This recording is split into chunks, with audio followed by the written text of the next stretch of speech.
My name is Charlotte Thompson-Isserbate, and I served as Senior Policy Advisor in the United States Department of Education under the Reagan administration, during which I had access to all of the most important documents for the restructuring of not only American education but global education.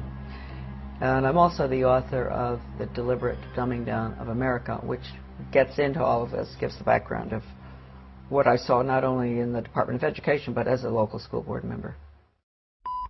I was trained to identify the resistors to the sex ed, drug ed, alcohol ed, suicide ed, death ed, those good, smart Americans who realize that anything that has education hanging off the end of it is probably not what they're looking for.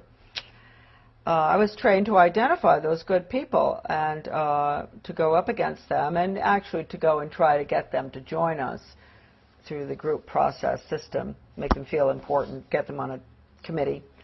And when that just blew my mind. I have to say, people often ask me, what is it that got you involved in education? Well, finding out what I saw at the local level certainly upset me. When I went and I saw that Americans were being trained to identify resistors, then I got pretty upset. And luckily, there was a big book that came with the in-service training called Innovations in Education, A Change Agent's Guide. And I was able to take that back home with me. Unbelievable examples of how to con the Christians and different people who are upset with what you're trying to do, how to bring them over to your side, case studies, true case studies of educators who had put programs in that normally, in a normal American town, nobody would want them. How did they manage to get them in? How did they con the people? And the other thing was, not only was I trained to identify the resistors, I was trained to go to the important people, high-profile, highly thought-of people in the community, with the Rotary, Chamber of Commerce, Garden Club, you name it, the different groups in our towns. Go to them and convince them of the importance of these new programs like sex ed, drug ed, I just mentioned all of them, and to get them on your side, because when you can get the leadership in a community to go along with it, then the newspaper comes in and says, a committee's been set up with the head of the Rotary and this and that, and they're all getting behind this task force to discuss whether we're going to have a new sex education program. And then when Mary Jones, who ordinarily would think, why would we want to have a sex education program when we don't have any problems with kids having sex or anything, so she might be concerned. She might be one of the resistors. She reads that her best friend, who's the head of the Garden Club, is on this committee, and she thinks, oh, well, hey, Mary Appleton is on that committee. She's heading it up. It must be okay. So I was taught really how to con the community. They always call everybody by the first name. You have to get very, affectionate with people, and you say, William, I'm so glad you've come to this meeting, and I understand your concerns about this program because, I've had other people. Usually it's the really bright people in the community who have these concerns. And would you like to join our group? The original program was funded by what would subsequently become my office. It was funded by the Office of Research in the U.S. Office of Education, because it was funded early on, about the late 60s. Still funded, by the way. And the money went to the University of Michigan in Ann Arbor to a professor by the name of Ronald Havelock. And he was the one that put together the whole training, the whole seminar, the book.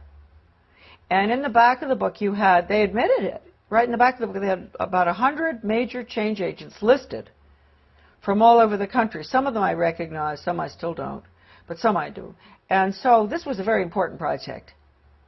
And it was being carried out I'm sure, all over the country, not just where I was.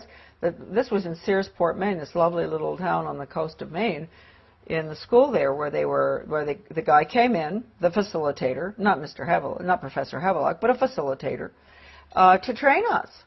And these were good people that were there. They were some of the teachers from my school, where I was on the local school board, principals, etc. Normal-looking Americans. You really ask yourself, they must themselves have reacted very much the way I did. That's why I've always had a lot of understanding for teachers that have to go through this stuff. I didn't have to continue going through it. They've had to, through the years, constant training, retraining, sensitivity training, break their values.